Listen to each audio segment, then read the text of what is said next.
Thanks for joining me on this discussion about migrations. So this is relevant for everybody who's involved in a migration event, whether you're an engineer responsible for assessing the infrastructure, whether you're an architect responsible for designing the target architecture, a project manager or a program manager who's responsible for liaising with the business. At the various phases of the migration we'll talk about, I'll be giving you tips and tricks that will help you to execute the migration correctly, and sometimes it's just one or two tips or tricks that can really make the difference between a successful migration and one that fails. So I really hope that you get something out of this. By all means, get in touch with me afterwards and let me know via Twitter. My details will be on the presentation. So let's get going. Hi and welcome. Thanks for joining me on this discussion about migrations. Let's start by just covering off what we're going to be discussing this afternoon. So first up is just a clarification on what migrations are. We'll spend a little bit of time going over the process, not too much because there's an awful lot of information out in the community already from vendors as well, like Amazon and AWS, etc., on the right path to follow, but we'll just cover that off. Giving you an overview of the stages, and within that we'll cover off tips. So what can really impact that particular stage and what can you do to de-risk and accelerate and just make the migration event itself run much more smoothly and achieve the stated goals and aims.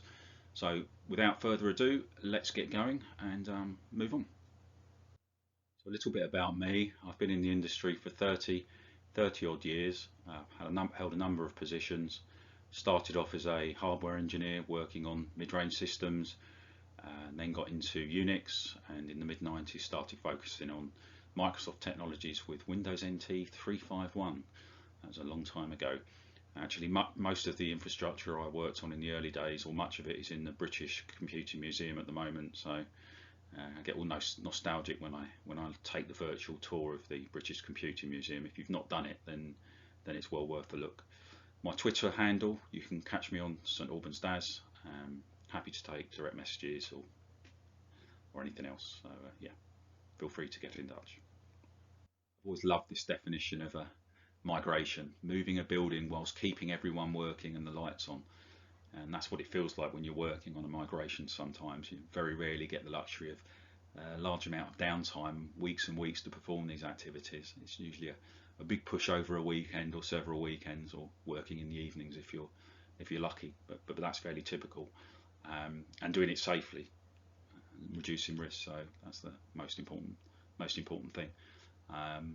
So if we talk about some of the drivers, data center exit, contract end, very common. Moving from a capex to an opex model, and certainly that's accelerated with COVID as organisations are having their budgets cut. If you can move to an operational expenditure model where you're paying on a regular basis and you haven't got huge outlay up front, then that's definitely accelerated these types of activities following COVID and as we move into 2021. Reduction of operational risk, again, very popular, especially with the cloud. It's very easy if you've got an unstable system on premise. It's going to cost a lot to update it, refactor it, redevelop it, or even just replace the infrastructure. Then moving to the cloud can really help, and it can be quite a quick win, depending on the services that you're looking to transform. We'll be talking about that a little later. Licensing end of life, so things like Oracle, really expensive. Just as an example, if your licensing is reaching end of life, again it ties back to the OPEX discussion. So if we can avoid paying lots of money for new licensing and move to the cloud and pay on a monthly basis, then fantastic. That could get you out of a sticky hole regarding to budgets. Hardware refreshes as well. Back in the day when we used to buy servers and workstations, and you'd save for it, but you wouldn't really save because the money would get used somewhere else. So every 5 years or so, the organisations had to find an awful lot of cash that they didn't have to do a server refresh, and it typically didn't happen. So again, that's another good reason for moving. Improving quality of service, and we're not talking about quality of service in the using the network terminology there, although I have put that there, I've put that down.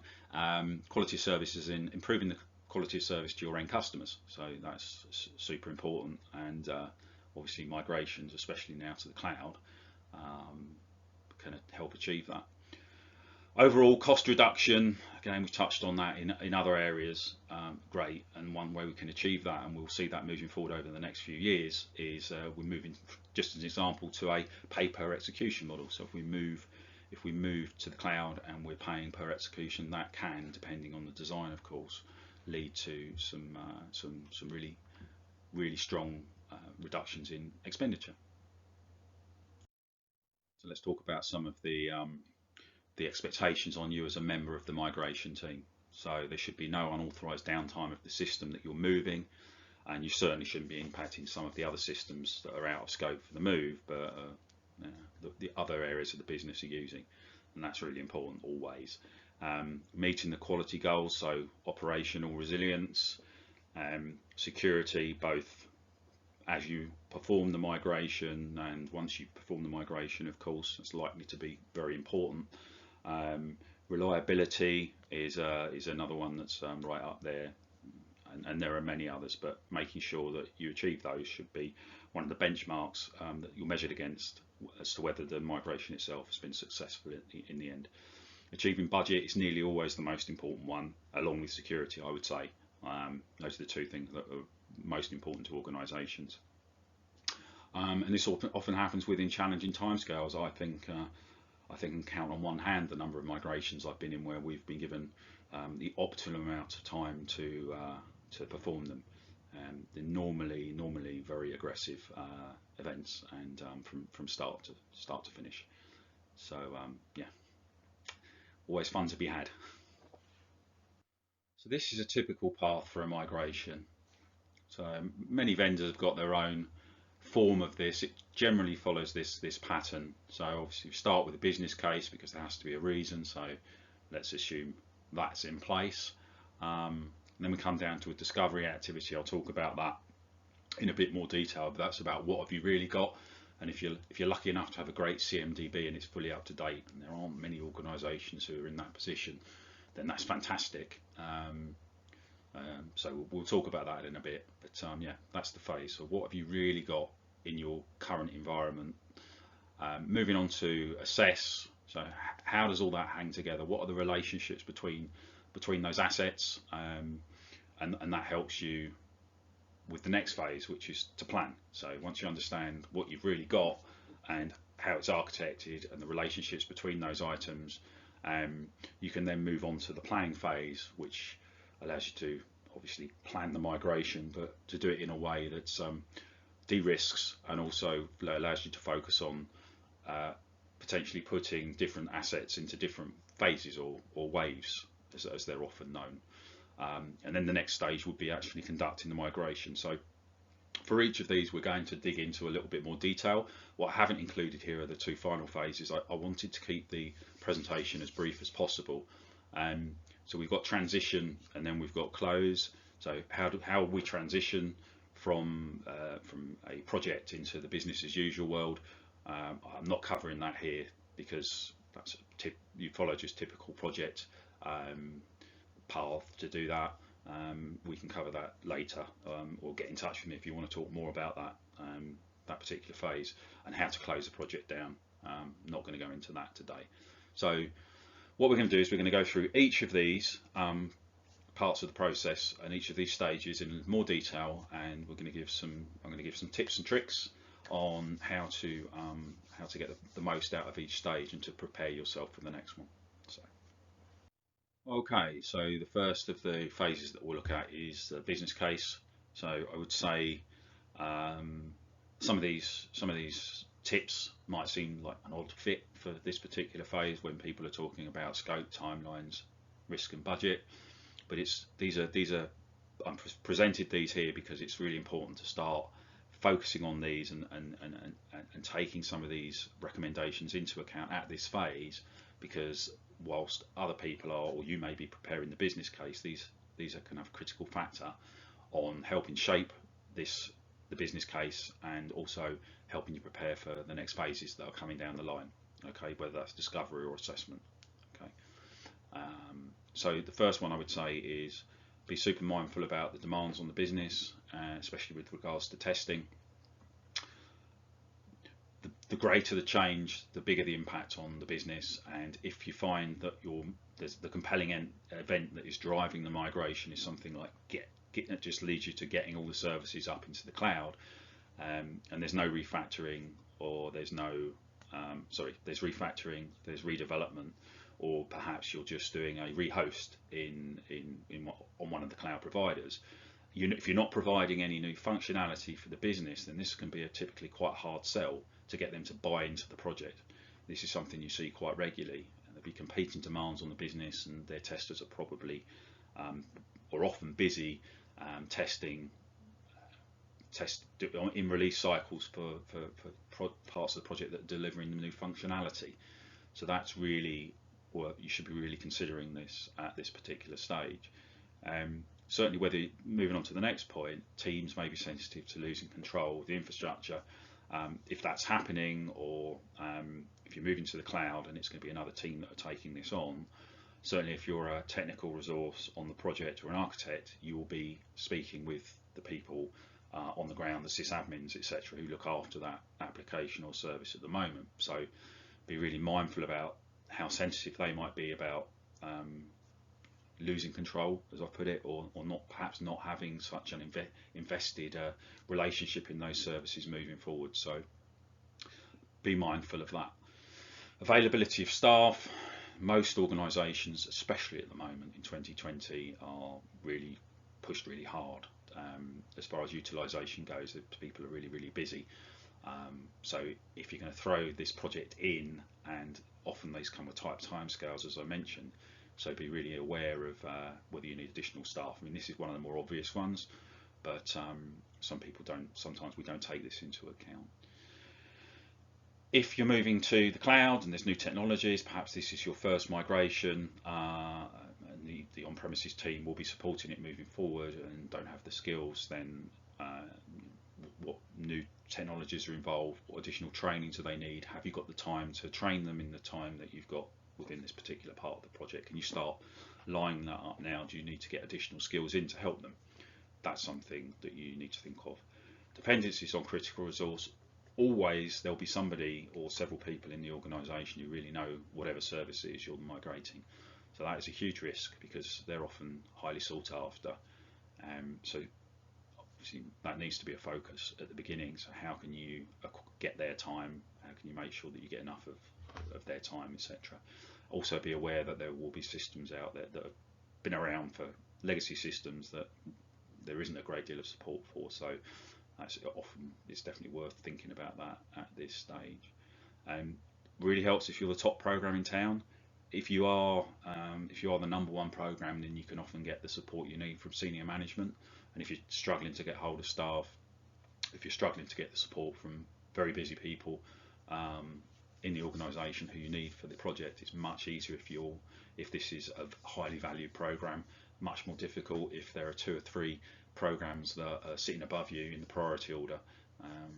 So it does definitely helps to be the top program in town, even if there's a little bit more scrutiny and focus on what you're doing.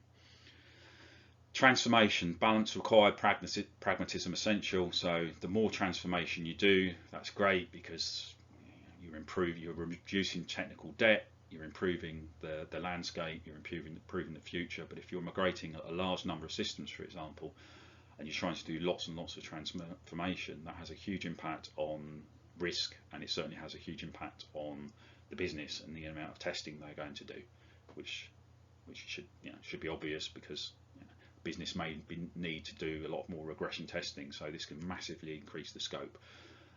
But you need to be pragmatic, because we want to make changes. We want to make sure that we deliver value for the business moving forward. On the discovery phase, it's really important that for those assets that are in scope for the migration, we have confidence that we have a single source of truth. So that means that we have a list of attributes for the assets that are in scope. So this is things like the service criticality, what environment that the asset is in, whether it's in dev, test, prod, or whatever. I talked about system attributes there, so obvious ones that come up. That's really important for right sizing, to make sure that we're moving to the right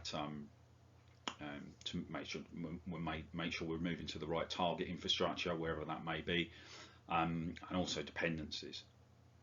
So I'm not talking about tooling. We'll go into the reason why I'm not bringing any particular tools into the discussion here. But if we look at some recommendations that I would make on things that you should do within this stage, they're like this. So the dependencies between your assets are really, really important at the various levels, whether that be the application level, the network level, all the way through. Understanding how a system interfaces with another one is just probably the most important thing, I would say, during the discovery phase, and having a clear idea of that. It's really important when we move into the assess phase, but also especially the plan phase, to understand what the dependencies are between those systems, because if we move one, then what impact does that have on the other one? What changes are going to need to take place on the asset that we're moving, and what impact is that going to have on any services upstream or downstream? So really focus on the relationships between the services that are moving. Okay. Social discovery versus technical discovery. There are all sorts of tools out there that can help you with a technical discovery. Some really good ones, obviously, Azure Migrate, really useful, and there's dependency mapping in that.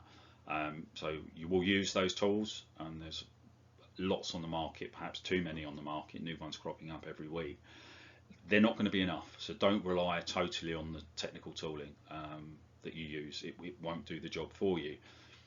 Social discovery is really important because you can really dig into the history of the application or service. You know, how was it architected, how was it designed, and it gives you a chance to build relationships with the people in the organisation that know most about those services, from all over, whether it's the technical people who are maintaining and administrating it, to the devs who are working on it, and getting them all together and discussing the history and how the application and the service works is really important. And if you augment that with the technical discovery that you get from the tooling, then that's really powerful. Don't forget your IT tooling and services. So when we do talk about discovery, we often think about discovering the business service. So that's the application that's used, that's in scope for the migration. But you need to include all of the IT services that are used to manage that and administer it and maintain it, etc. Okay, and what's the impact going to be if that business service moves into the cloud, for example, on those services? Are they still compatible, etc.? So focus on those. Don't forget your endpoints and clients as well. Where are your users located? What are the implications of that business service moving into the cloud? What's configured on those clients as well? It could be anything from mobile phones, for example, to thick clients to thin clients. But if there are connection strings that need changing or scripts that need updating, you need to bear that in mind, especially if those are already packaged, because do you need to do any repackaging of client software, etc. So don't forget those two. Those are just two examples of things we see cropping up time and time again, where it's really easy to miss when we're doing a discovery. At this stage, when you're doing the discovery, select your tools and also plan for a proof of concept. So that this is going to allow you to test your process and evaluate the tooling, and you don't need to wait until the planning phase. There's going to be pressure to deliver something early on in the project to show that you've made progress. There'll be simple services, perhaps dev or test, that aren't constrained by a project that's already taking place, that are going to be easy to move. So start focusing on that tooling at this point during the discovery phase in parallel, so that we in the next phase assess, we can at least start proving the process that we think we've got and refining that, and making ourselves in a strong position as we move forward within the project. So in the assess phase, or design phase as it's interchangeably called, what we're looking to do here is take the information we've got on those services that we've discovered and identify the best treatment option. So that means when we look at the asset and we look at the discovered item for the whole service, what's the best approach to take to move it? Perhaps we might want to rehost it, we might need to refactor it, we might want to redesign it, and we do that on an individual basis for the application that we're moving. Also, part of this phase is to identify the best target. Sometimes tooling can help with that. So for certain assets like a mainframe, we probably wouldn't want to migrate that to the cloud, for example. But there are positives, attributes for each of the hyperscale cloud providers. They've each got their niche, their sweet spot. So we would look at what the best approach, the best target location is for that asset during this phase. So considerations and tips during this phase would be trial your migration approach and tooling with a proof of concept. So we talked about it before. So during the discovery phase, you set this up. During the assess and design phase, you can start doing this. You don't need to wait until the plan phase and have planned this. Just start an iterative process in an agile way of just migrating some of your low risk, low criticality services into the cloud, and hone the process, hone your approach for doing this, and take lessons learned from that. And it also gives the team that are doing it lots of skill in doing the migration. So do that now. Don't forget that you don't need to migrate everything. Retirement might be your best option, because if you discover a service and it's not being used, or it can be substituted with something else, then obviously an option is always to retire it. Sometimes services, a good option for a service might be to move to a software as a service model. So if you discover an application that's used by a team, and there's a SaaS service that can provide that for you, that might be, as long as it fits within your strategy and your overall organizational strategic goals, it might be an option to dispel with your application and move to a SaaS model. These are just two really easy quick wins to minimise and lower the scope of the transformation that's taking place. I said before, transformation, so it's really important to strike the balance between transformation and making change, and also and reducing technical debt, and that's all great. But if you've got a large scale migration with maybe hundreds or even thousands of services, that becomes very difficult, because you're reliant generally on the same people to do the assessment and to do the testing, etc. for those services. So that can be challenging, which leads us on to the next point, which is building automation. So even if you are doing a lift and shift or a rehost into the cloud, then take the opportunity to introduce some automation. Okay, so go for infrastructure as code, for example. Bring in some DevOps principles, maybe not a full CI/CD chain, but you can start to bring those principles in, so that you are effectively making a difference with respect in the cloud. Your implementation is an improvement on what the guys have currently got on premises. You should be looking to do that at this point, despite the promises of, or the desire to actually move infrastructure and then refactor at a later date. If we do a lift and shift, or we do a rehost, quite often, unfortunately, things don't change because there are other priorities that come along. So really important to take this opportunity and strike that balance between transformation, but at least bring some automation in. The next point is, at this point, integrate some of the governance, the policies and the security elements. Again, as you do the migration, super important. Use this as an opportunity to do that. The next point really is about legacy compatibility, and this, just bear in mind that when you're trying to shoehorn legacy services into a hyperscale cloud provider, every day that goes past, those service providers are improving their services, right? And Windows 2008, it just gets older and older as time goes on. So although suppliers like AWS and Microsoft try and ensure backwards compatibility to provide new functionality for clients, that tends to get quite stretched.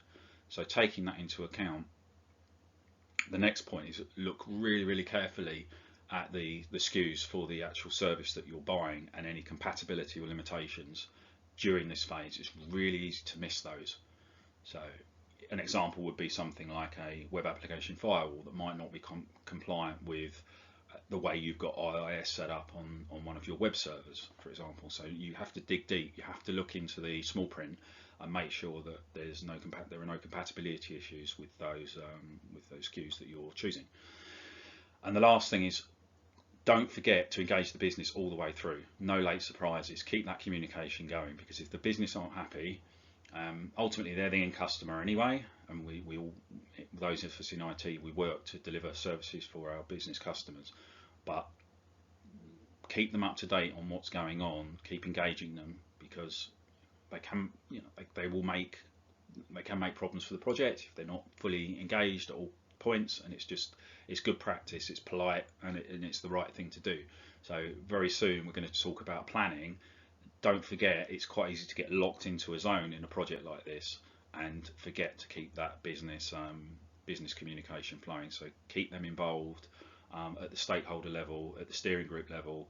Make sure they're engaged, but also at the project level, make sure they're up to date on exactly what you're doing. So next we'll move on and talk about planning. The goal of the planning phase, we want to end it with a robust plan that helps us safely migrate services into the target environment. So some tips and recommendations around that. So move your simple services first and then hone the process. Gives the team an opportunity to refine the approach, get used to the process, producing the artifacts like the run book and the test plan, and using the tooling as well. So you can start to do this in parallel with planning. Be very aware of the availability of upstream and downstream services. So this is really important, because if you, and this goes back, this in part it's worth talking about discovery. So this is why discovery is so important, because if you've got dependencies to critical services and those services are constrained by other projects, or there's limited downtime on those services, that's going to affect when and how you can move your service.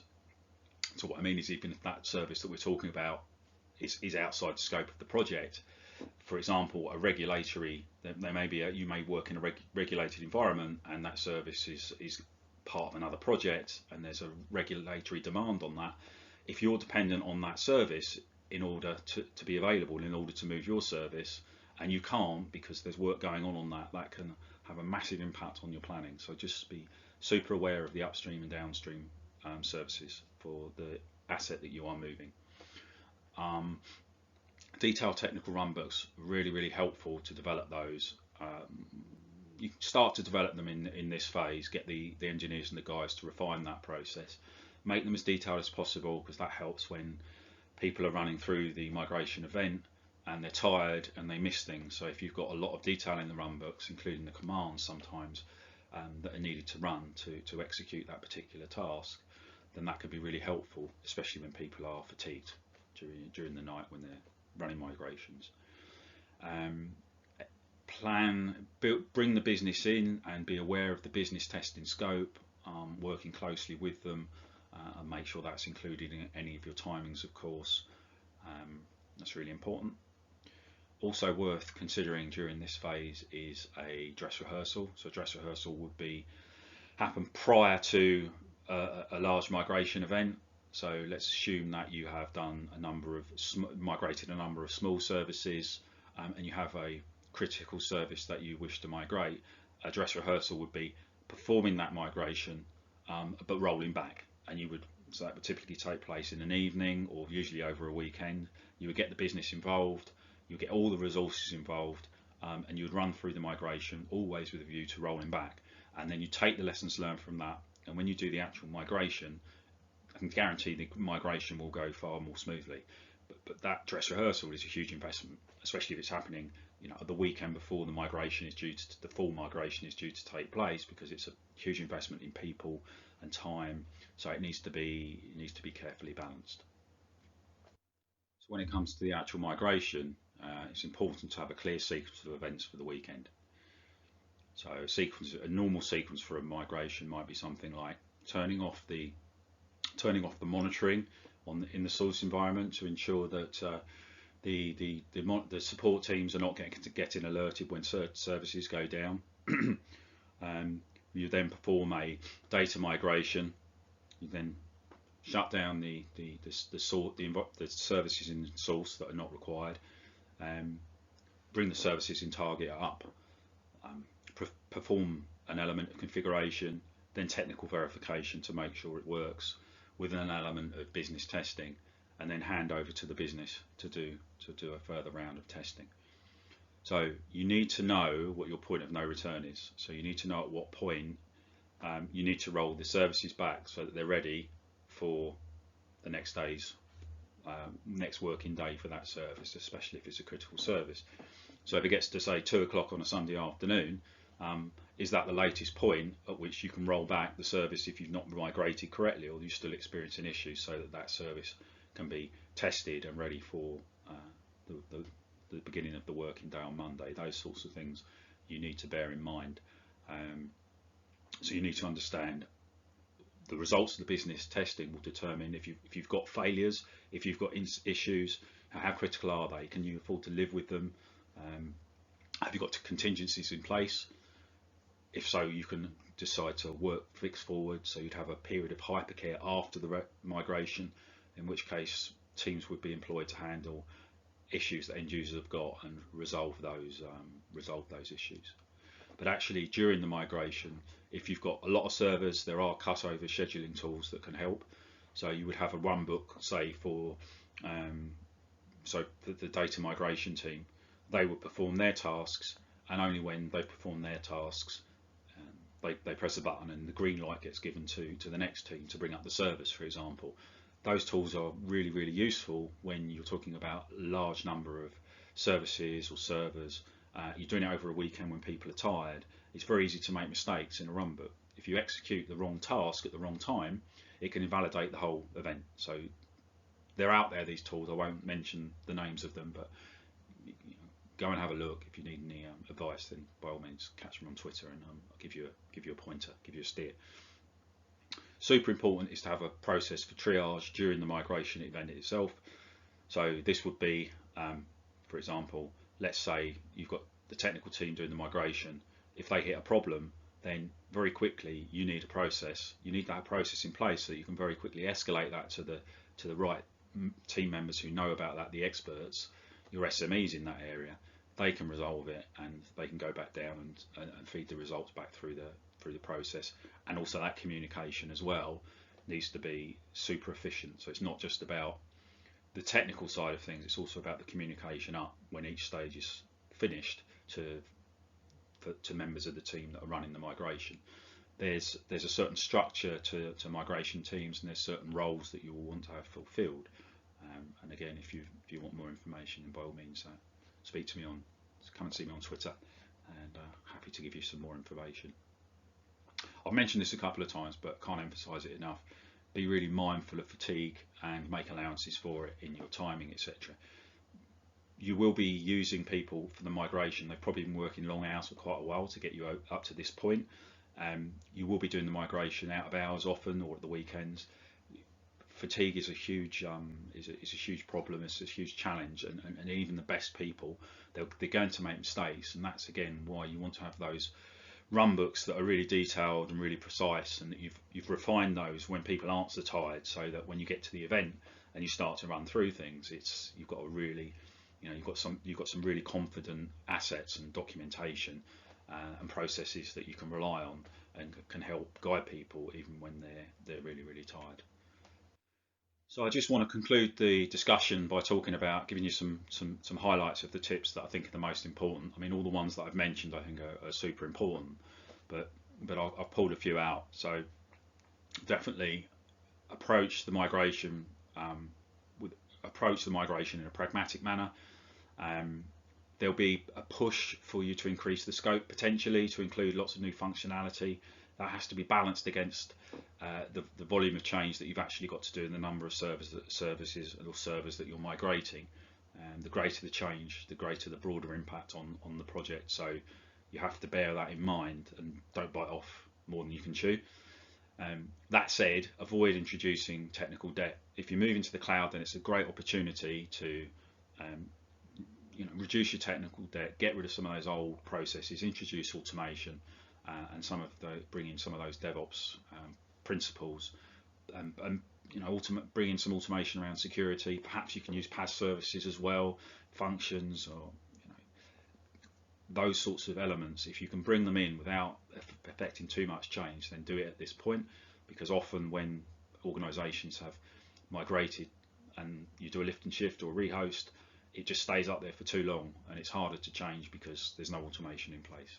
But there's a balance to be had. Start your proof of concept really early in the process. It's really important to show that you're making progress. The project manager or the program manager, if you're a technical resource, will be on, or an architect, those two will be on your case straight away to actually push you to make those sorts of changes, and to get some ticks in boxes to say that you've that the project's delivered. It's a great opportunity to refine the process, and get engineers and the team who are delivering used to actually following the process. Don't rely solely on tooling. Doesn't matter what anybody says, it's not going to do the whole job for you. Social discovery is really important, and it gives you an opportunity to build the relationships. As I said before, certain team members or stakeholders are going to be quite sensitive about services moving, or about business risks that might be, the business services that might be impacted by those services moving. So just bear that in mind, and put an equal focus on the social side of things and the social discovery and the relationship building as you do the technical elements. Really check carefully the limitations and the compatibility of, especially with the cloud elements, the services that exist in the cloud that you will be utilizing, things like web application firewalls, load balancers, VPN gateways, all the elements around the network, for example. Storage, lots of problems with storage people find in the cloud, or not problems but incompatibilities. Dig carefully in the small print and look at the SKUs for each of the cloud services that you're going to be consuming. And again, probably the most important of all is make sure you keep that communication with the business, keep it regular, keep them updated often, always. Bring them into the picture and make sure they know what's going on. That's absolutely critical. So I really hope you've enjoyed the discussion and the presentation.